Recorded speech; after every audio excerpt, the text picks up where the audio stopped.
Toot's Mommy, Lost and Found. Chapter 1. The king is dead. Tutankhamen is dead. The boy king is dead. The news travels through Egypt. King Tutankhamen was only 18 years old. His wife and family are very sad to lose him, but the Egyptians are glad for their king. They believed his spirit will travel to a wonderful place, the land of the dead. There the king will do all the things he loved to do when he was alive. He will feast and play games. He will go hunting and fishing. His spirit will be happy forever.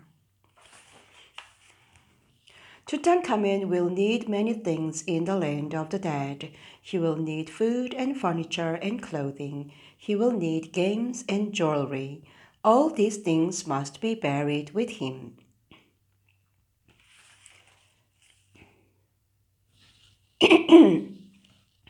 Most of all, the king will need his body. The Egyptians believe a spirit cannot live on without its body, so dead bodies are dried out to last forever. They are turned into mummies. Mummies는 미라라는 뜻입니다. Priests come to the palace. They say prayers for the king. Then they dry out the king's body.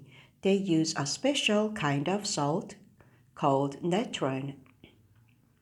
It takes many days. The mummy is wrapped in yards of fine cloth.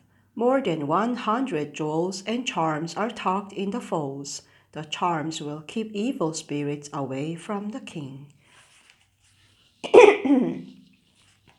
It takes 70 days to make a mummy, but finally the mummy is ready. Now it is time for the funeral. It is time for the king's spirit to travel to the land of the dead. Tutankhamun's mummy must be kept in a very safe place. At one time, Egyptian kings were buried in a giant pyramids, but robbers broke into all of them. They stole the treasure. 도적들이 그 피라미드에 들어와서 treasure, 보물들을 훔쳐갔었다네요. So Tutankhamen will be buried in a secret underground tomb. The king's funeral begins. A long parade walks slowly to the Nile River. The king's gold coffin shines in the sun. The young queen walks nearby. She prays aloud. Egyptians believe some gods take the shape of animals, so there are priests in leopard skins and animal masks. They can chant and sing. One priest wears the mask of a dog. He's supposed to be Anubis, the god of mummies. Women cry and tear at their clothing. They are showing how sad they are to lose their king. Behind them come hundreds of servants. They carry the king's treasure. They carry chests of clothes and jewels. They bring weapons and chariots. They carry baskets of flowers and food and wine. The servants also bring hundreds of tiny statues. These statues are supposed to turn into magic servants in the land of the dead. There they will serve the king. Beautiful boats carry the people and the treasure across the river. They are going to a rocky, deserted valley. The king's coffin is put onto a kind of sled. It is pulled up a rocky path. The people followed behind. It is hot and dusty. They walk for miles. Finally, they reach the secret entrance to the valley. Here is the royal graveyard. Priests guard it day and night. An opening has been cut into a rocky ground. A fire burns beside it. This is Tutankhamun's secret tomb. The priests pray. They touch the mouth, eyes, and ears on the mummy. Now the king's spirit can speak and see and hear. The mummy is put into the coffin and carried inside the tomb. With it goes all the king's treasure. A great funeral feast begins. There is music and dancing. There is food and wine. At last the feast is over. There The entrance to the tomb is filled up with stones. Now the tomb is hidden. Perhaps this will keep robbers away. Everyone goes back across the river. They are happy now. The king is on his way to a new life. Chapter 2 The Lost King. More than 300 years go by. The giant pyramid still stands in the desert, but Egypt's great days are long gone. Rulers from other lands have taken over. The old beliefs are gone. No more kings are buried with treasure. No more mummies are made. Tutankhamun's name is forgotten. So is his tomb. Then in the 1800s, something happens. People become interested in ancient times. Travelers pour into Egypt.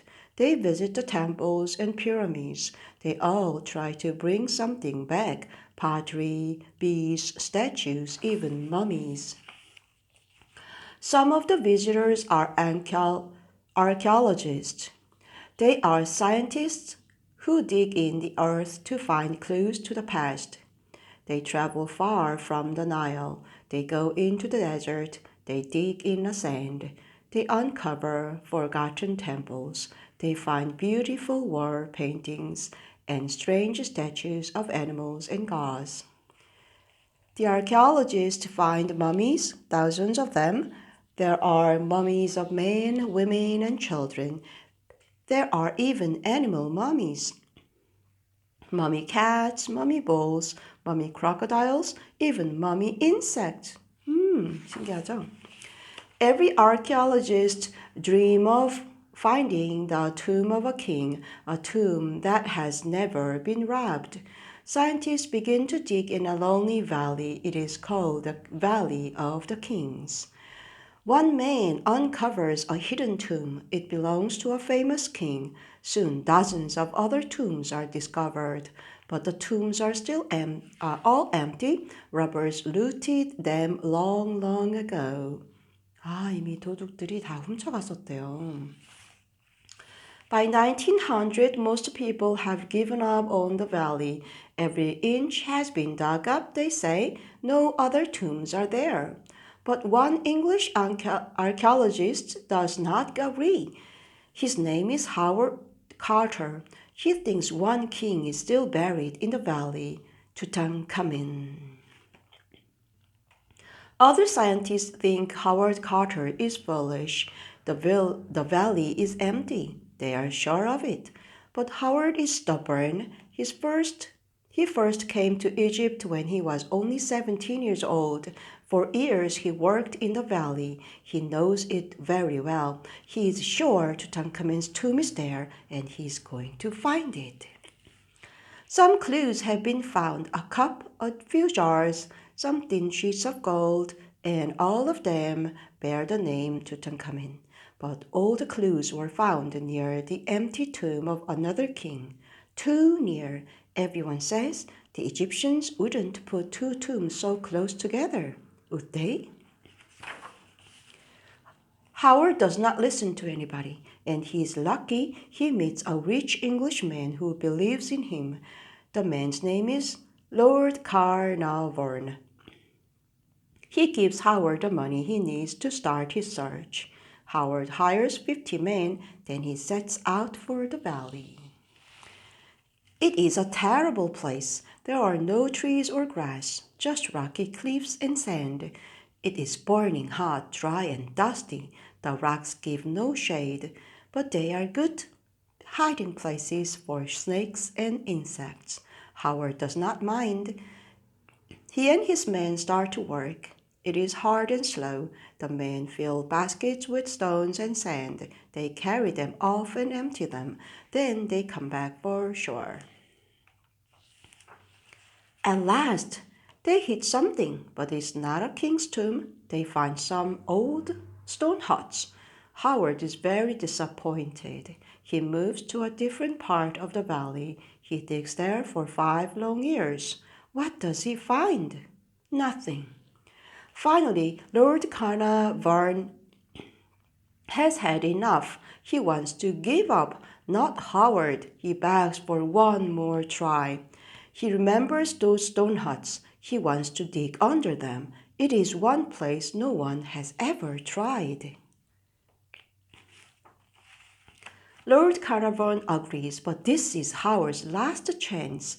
Howard buys a golden canary for good luck, and in November 1922, he and his men start digging again. On the third day, Howard and his men find a step. It is cut right into a rock. They uncover another and another. They have found the whole stairway, and it leads to a secret door. Howard is burning with excitement. What is behind the door? But he cannot forget Lord Carnarvon. Lord Carnarvon is far away in England. He will want to be there too. Howard sends his friend the thrilling news. Lord Carnarvon sets out right away, but there aren't many airplanes in 1922. He has to come by ship, train, another train, and last by donkey. It takes 2 whole weeks. Finally, two men stand before the secret door. Howard sees some writing he has not noticed before. There is a name, Tutankhamen.